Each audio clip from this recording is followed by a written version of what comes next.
Lá no alto do Calvário, este Deus crucificado já nos tinha resgatado no amor. Meu irmão e minha irmã, voltamos novamente às catequeses patrísticas. Hoje nós queremos falar sobre os dogmas marianos. Você que participou conosco das heresias cristológicas, foram 16. Com Maria também não foi diferente. Então eu quero fazer com você um passeio, uma viagem pela história e no tempo, a partir da filosofia grega, da Sagrada Escritura, para chegar numa devoção mariana e na elaboração dos dogmas. Então nós vamos devagar. Vamos então com a filosofia grega. Você já ouviu falar de Sócrates, Platão e Aristóteles? A Camilinha já balançou a cabeça e diz que sim, lógico. De Sócrates nós temos aquela famosa frase na filosofia: conheça-te a ti mesmo. A propósito, você se conhece? Depois de Platão, nós temos a República, a grande obra chamada República. E Platão vai dizer assim: todo rei, todo governante deveria ser filósofo. É por isso que nós estamos aí nessa decadência, né?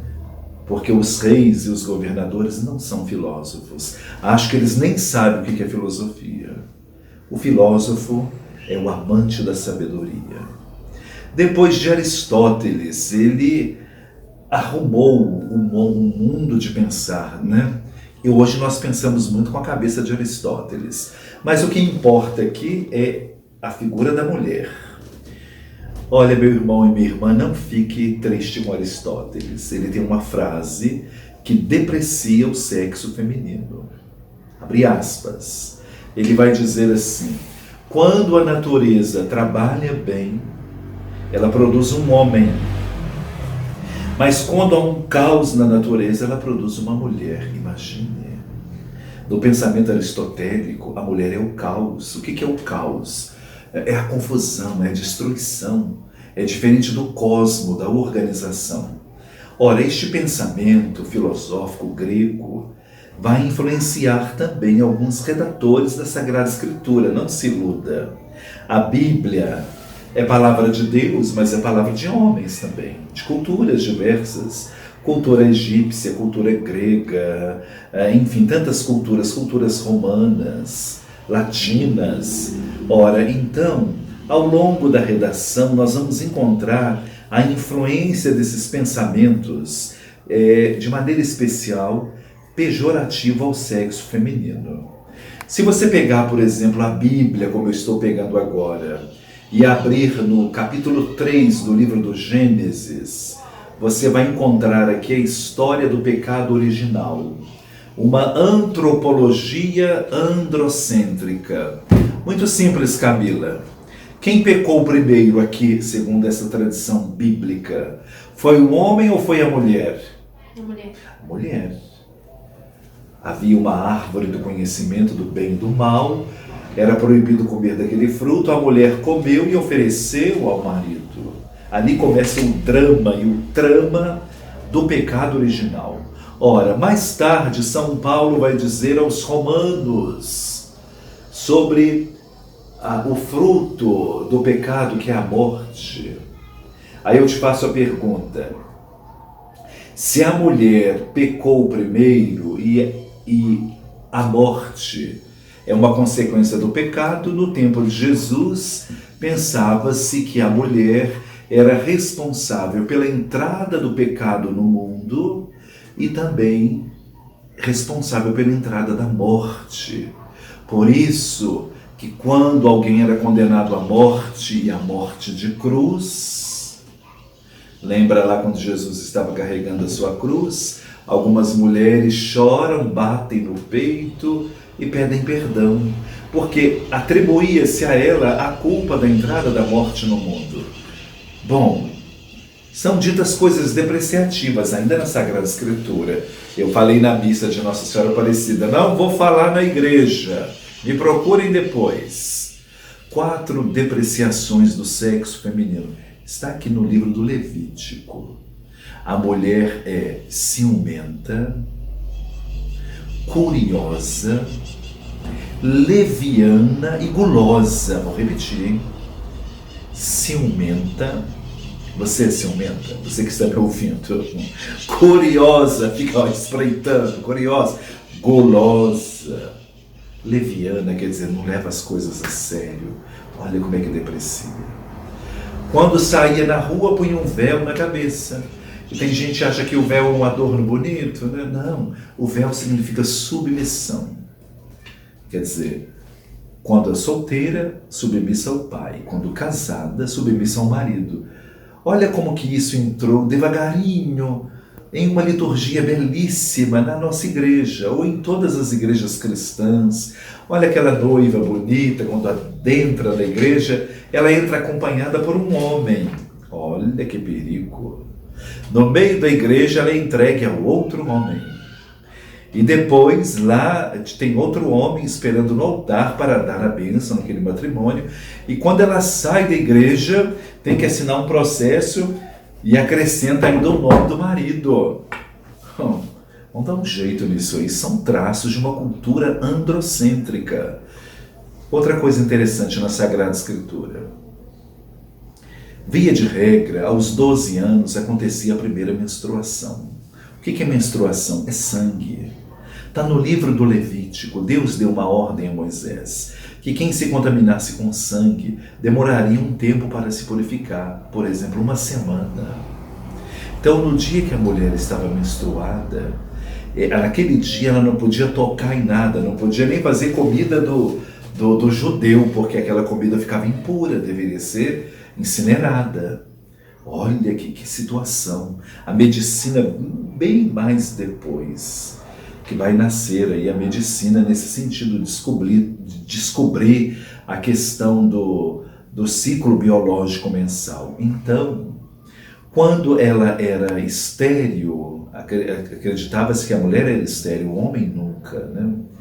Então a mulher poderia ser trocada, meu irmão e minha irmã. Imagine, se passasse na minha porta um homem com uma saca de uva, ou de trigo, ou de farinha, eu poderia trocar troco da Camilinha. Aqui, a Camilinha vale menos do que um saco de farelo. Quer a Camilinha me dar um saco de uva? O pai dela podia fazer assim. Imagine.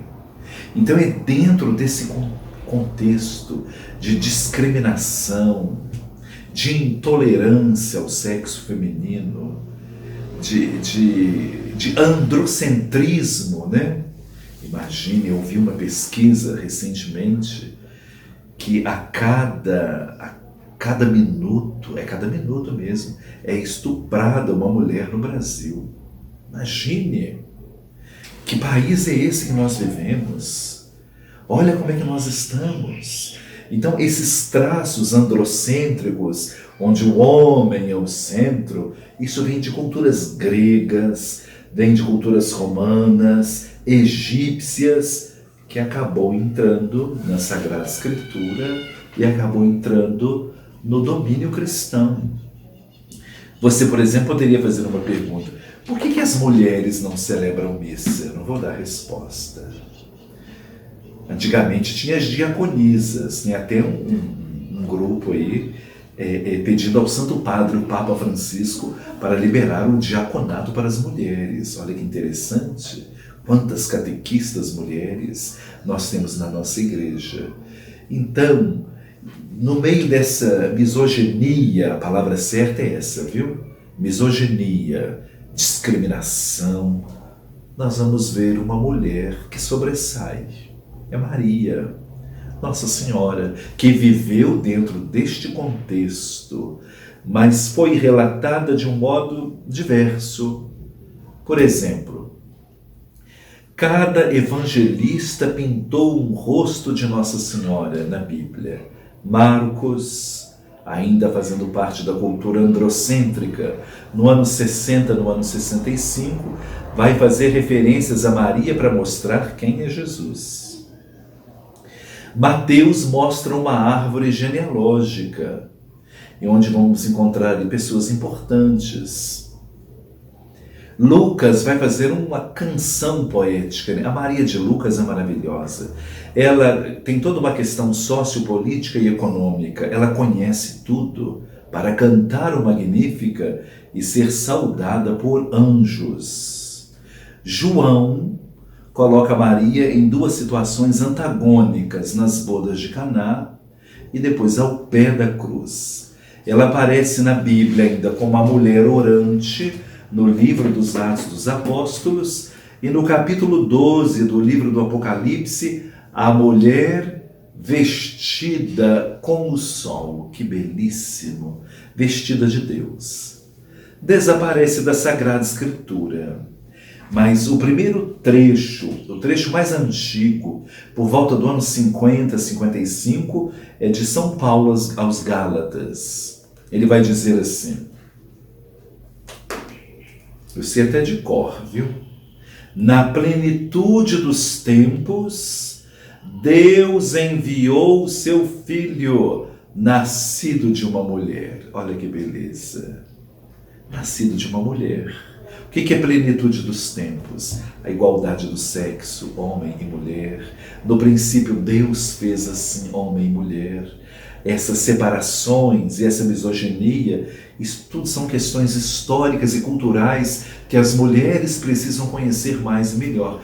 Por isso, você que está me ouvindo e é mulher, venha estudar a teologia. Venha trazer uma contribuição na teologia, porque a maioria dos teólogos são homens. Como seria interessante a contribuição feminina? Por exemplo, nós temos a grande Ivone Guevara, nós temos a Maria Clara Bingmer e tantas outras teólogas brasileiras. Está na hora, aqui no Seminário Santo Antônio, onde eu trabalho, nós temos a Mabel Salgado, professora, a Lourdinha da aula de Bíblia, de Sagrada Escritura, Maria Inês de Moral. Isso é muito interessante, a presença feminina na teologia, porque vai trazer uma contribuição diferente daquilo que o homem pode oferecer. Então é nesse contexto bíblico que nós vamos encontrar Maria. Depois deste contexto bíblico, nós vamos entrar em outro período da história. E o outro período da história chama-se Era Patrística, que é do 1º até a passagem do 8º século. Então, do 1º até o 7º século é o período patrístico. O meu mestrado é nesse período. É o nascimento, o desenvolvimento da teologia. E aí, Maria vai receber 4 dogmas. 2 no período patrístico e 2 bem agora atuais, podemos dizer, né? Primeira coisa, o que é um dogma? Camila e Camilinha, o que é um dogma? Vocês já ouviram falar? Na nossa igreja nós temos a Sagrada Escritura, a tradição e o magistério.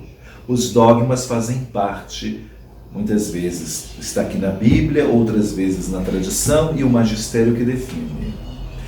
Dogma significa uma verdade de fé, contida na Sagrada Escritura, na tradição e elencada e proclamada pelo magistério. Nossa Senhora recebeu 4 e nós vamos trabalhar um por um na próxima vez. Eu só quero citá-los. O primeiro, o dogma da Theotokos, em grego. Aconteceu no ano 431, no concílio de Éfeso. Na cidade de Éfeso, Nossa Senhora foi elencada Mater Dei em latim, Mãe de Deus, ou Theotokos em grego, Mãe de Deus. Estava em questão a natureza humana e a divina de Jesus. Então, dentro daquele concílio, nós tivemos a participação do grande Cirilo de Alexandria, São Cirilo de Alexandria, que vai determinar a sua participação. Maria recebe o título de Theotokos, Mãe de Deus. Outro concílio importante vai definir, ali por volta do ano 600 e pouco, no 7º século, vai definir Nossa Senhora como virgem antes, durante e depois do parto. Em Capua, é a cidade na Itália que definiu que Maria é virgem antes, durante e depois do parto.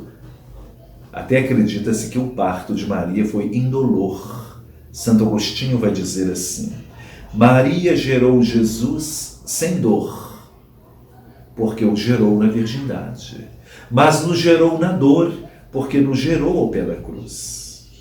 Depois, bem mais tarde, em 1854, Nossa Senhora vai receber outro dogma, outro título da igreja, a Imaculada Conceição, que eu costumo dizer que não é nome próprio, é nome de Nossa Senhora.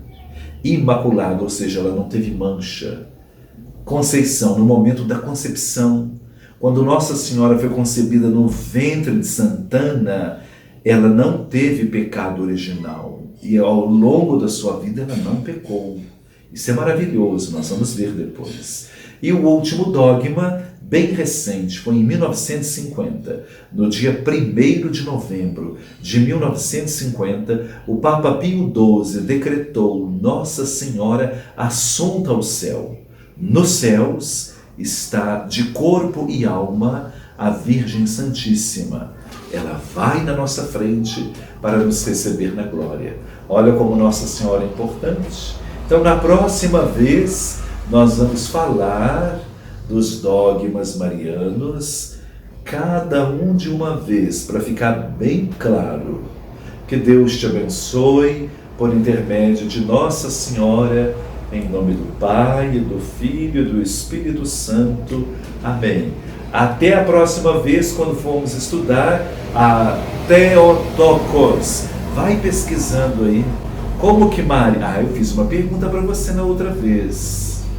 A Camila vai ver nas redes sociais se o pessoal já respondeu. Como que Maria pode ser mãe de Deus se ela é humana? E eu até falei assim, pergunta para o seu padre, tá lembrado? Pergunta para o seu bispo aí, ó. De repente, se for aqui na nossa diocese, o nosso bispo é Dom Gil. Ou se for em outras dioceses vizinhas. Não sei onde você está me vendo. Pergunte para o seu bispo ou para o seu pároco. Como que Maria pode ser mãe de Deus se ela é humana? Eu gostaria de ver a sua resposta, hein? Na semana que vem eu te respondo, para você ficar com curiosidade. Tchau! Ó sangue e água que jorra do peito aberto de Jesus, como fonte de misericórdia para nós. Eu em vós confio, eu confio em vós.